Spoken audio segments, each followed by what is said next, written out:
সঙ্গে চলে এসেছি একটি নতুন রেসিপি নিয়ে। রেসিপিটা দেখানোর আগে আপনাদেরকে কয়েকটা কথা বলতে চাই আজকে। কারণ আমার যে হেসেলটা ছিল হ্যাংলা হেসেল, সেটার নাম বদল করে আজকে আমি ওটার নাম রেখেছি স্বাদ বদল। কারণ হ্যাংলা হেসেল নামে আরেকটি ইউটিউব চ্যানেল আছে, যার জন্য আমি এটাকে কন্টিনিউ করতে পারবো না।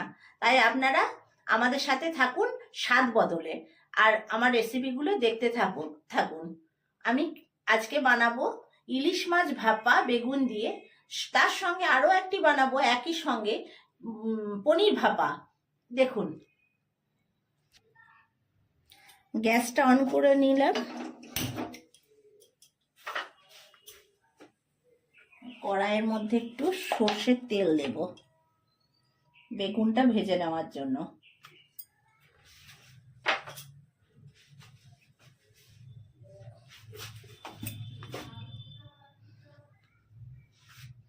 বেগুনটা আমি আগেই কেটে রেখেছি। বেগুনের সামান্য একটু হলুদ আর একটু লবণ দিয়ে ভেজে নেব।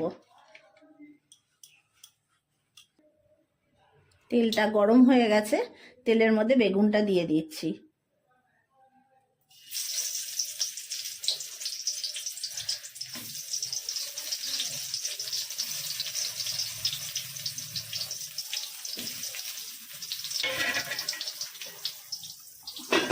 বেগুনটা ভাজা হতে হতে আমি মশলাটা ঠিক করে নিই।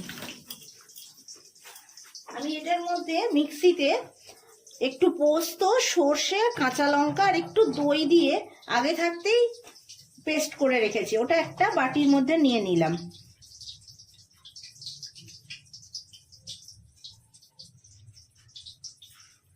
এর মধ্যে একটু হলুদ, একটু লবণ, মাছে লবণ দেওয়া আছে সেরকম বুঝে লবণটা দেবেন, লবণ, সর্ষের তেল,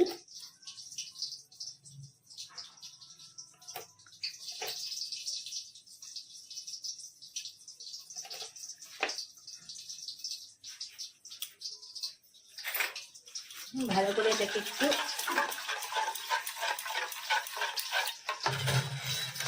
সামান্য একটু লঙ্কার গুঁড়ি,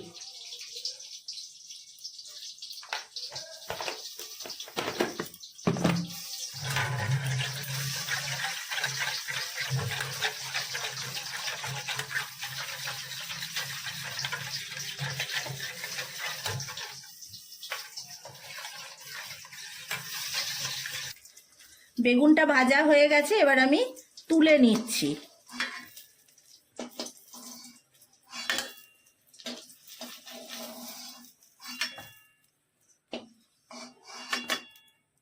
গ্যাসটা অফ করে দিলাম। এবারে মাছের মধ্যে আমি 4 পিস মাছ নিয়ে নিয়েছি। মাছের মধ্যে নুন আর হলুদ আগে মাখিয়ে রেখেছি, আর পনিরটার মধ্যে নুন আর হলুদ মাখিয়ে রেখেছি। এবার মাছের মধ্যে আর পনিরের মধ্যে মশলাটা দিয়ে দেব।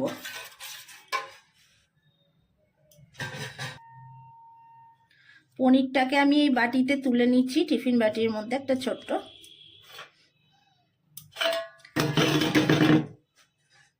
এবার যে মশলাটা করে রেখেছিলাম রেডি, সেইটা থেকে কিছুটা মশলা আগে পনিরে দিয়ে দিচ্ছি, দিয়ে ভালো করে মাখিয়ে নিচ্ছি।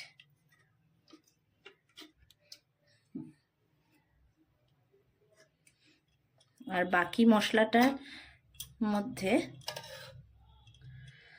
মাছগুলো দিয়ে দিচ্ছি। আমি মাছটা আগেই নুন হলুদ মাখিয়ে রেখেছিলাম, মাছটা দিয়ে দিচ্ছি টিফিন কৌটোটার মধ্যে।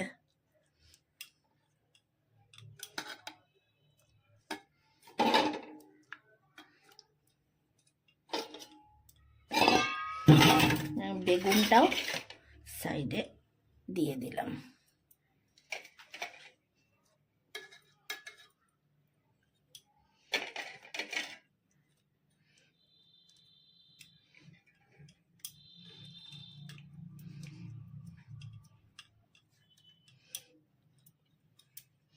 একটা জিনিস দিতে ভুলে গিয়েছি, সেটা আমি দিয়ে দিচ্ছি, টমেটো কুচি। এর মধ্যে এবার একটু করে টমেটো কুচি ওপর থেকে দিয়ে দিলাম।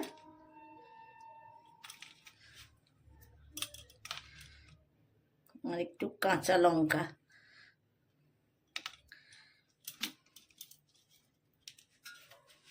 আর ধনে পাতাটা দিলে স্বাদটাই আলাদা।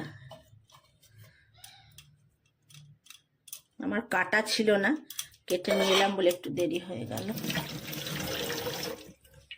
এবারে এটাকে ভাপে বসিয়ে দেব। কড়াইয়ে একটু জল নিয়ে নিচ্ছি।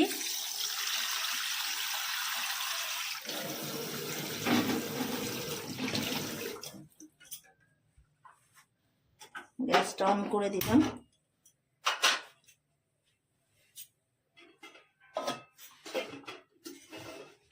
এর উপর একটা স্ট্যান্ড বসিয়ে দিচ্ছি।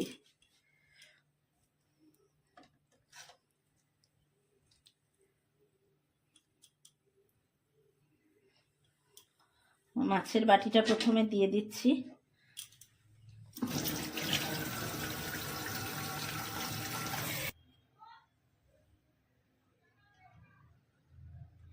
এবারে এর উপরে ঢাকাটা দিয়ে দিলাম।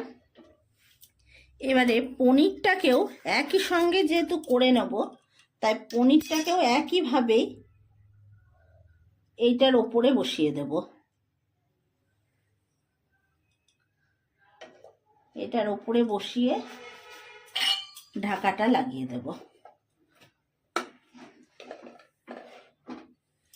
এবারে এর ওপরে একটা চাপা দিয়ে দিলাম।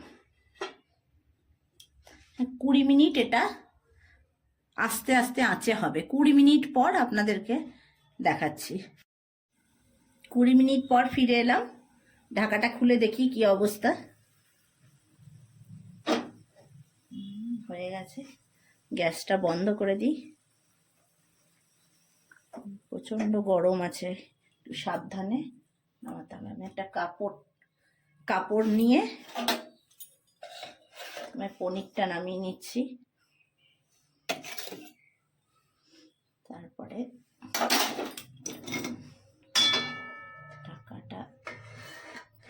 ঢাকাটা তুলে বাটিটাকে সাঁড়াশির সাহায্যে নামে। আমাদের ইলিশ মাছ ভাপা রেডি হয়ে গেছে।